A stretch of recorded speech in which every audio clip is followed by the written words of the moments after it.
Hi, Lonnie Mackley here. I just want to talk to you today about some visions that I've had over the years about the end times, the apocalypse, whatever you want to call it. That I got what they call saved. That basically just means I became a Christian back in 1977. And later on, in 1992, I was asleep in my bed. My life, was just my life. I'd get up, go to work, pretty much the same thing. But I had a power come over me at 5:30 in the morning that woke me up. And later that day, I had a fairly direct encounter with the Lord, and He told me some things that were going to be happening in my life. And every one of those things have happened since then.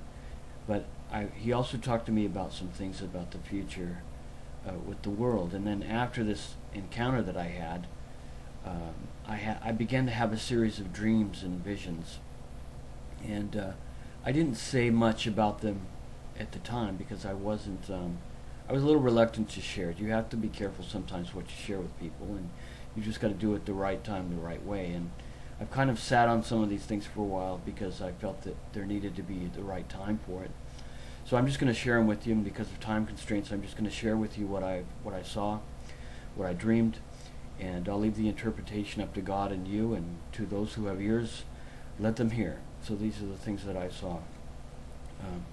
The first dream that I had was one of a skyscraper. It was a very high skyscraper.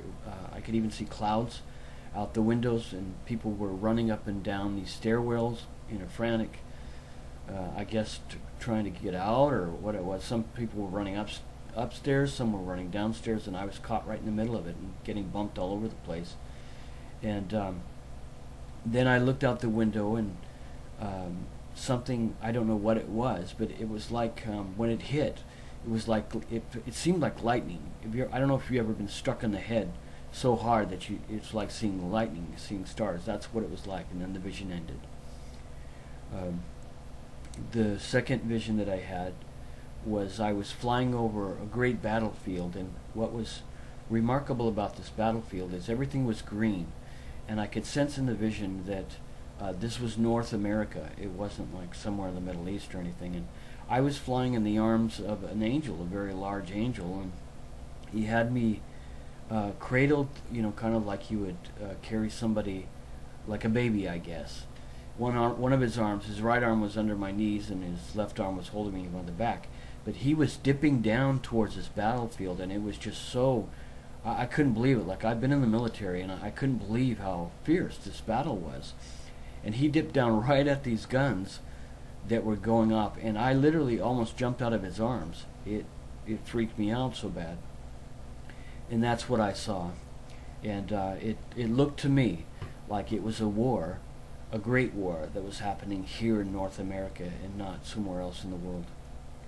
The third thing I saw was a processing center. I saw what looked like just a very large processing center. It was at night. There was this long road that went to it. I don't want to say like Auschwitz or something like that, but this was modern, and there was chain link fence, and then that concertina wire all around the top of the fences. Like, it was very secure, but there was all these people on this road standing, waiting to go into this processing center. And I was with, it's like I had a camera view of everything going on along this road, and I could hear people talking. They were kind of whispering to each other. Some were arguing. There was guards along the road telling them to shut up. And then the camera panned down to the end of the road where people were actually going in, and they were being split up into these different, it's almost like customs. They were being split up into these different, what looked like desks that were all for the same purpose. They would interview these people, and they would ask them questions. And one of the questions that they would ask is, what faith are you? And if you said that you were a Christian or a Jew or something like that, they would ask you more questions, and then a guard would escort you out of there. And some of these people would get up there and they would want to make a deal. I guess they knew somehow, they were tipped off about what was going on, and they would rat out.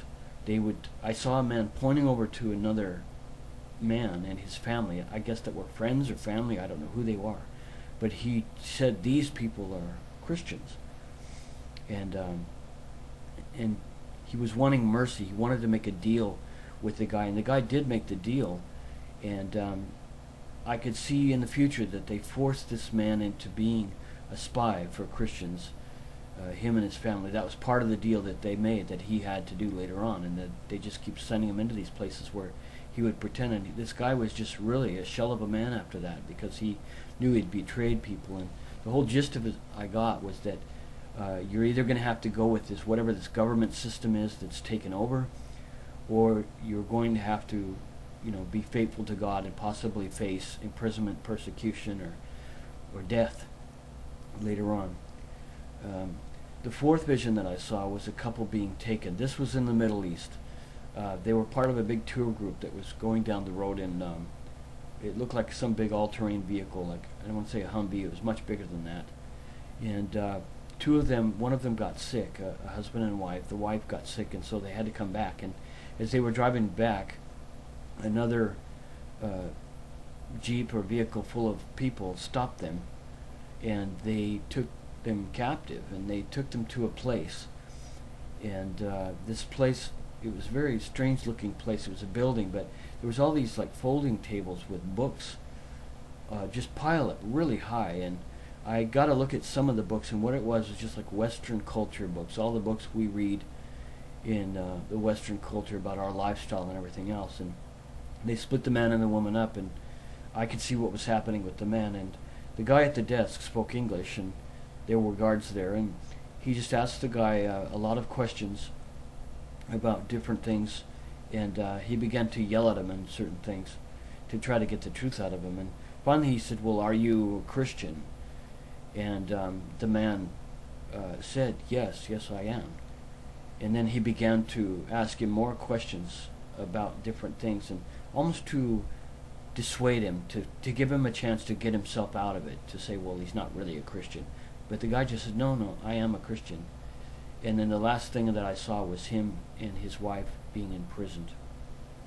I don't know what happened to them. I don't know if this really happened or what this was, but that's what I saw. The fifth thing that I saw was I was riding in it, and this was very, very vivid. I was riding in a train, and this train was packed full of people, wall to wall, and we were all going to get out of a country. It's like we were going for refuge, and we were so packed in there, you could barely breathe. And my legs were on this old guy. I had them folded up, but they were on this old guy that was barely standing up. He looked very sick. He had a painter's cap on that had faded Canadian flags or Canadian leaves on them, and you could tell he was trying to get to another country. But he looked very weak, and I felt sorry for him, so I pulled my legs in even more to give him more room, and he just fell over and died, and it just broke my heart to see it.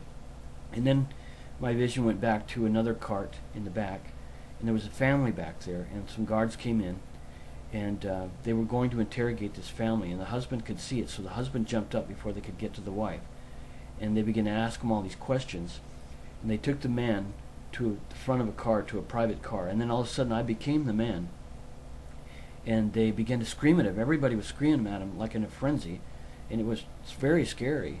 And all of a sudden one of the people put a gun to my head and just pulled the trigger, and they had asked this guy, I guess, if he was a Christian, and same thing, same kind of theme, but I could literally feel the crack of the bullet on my head.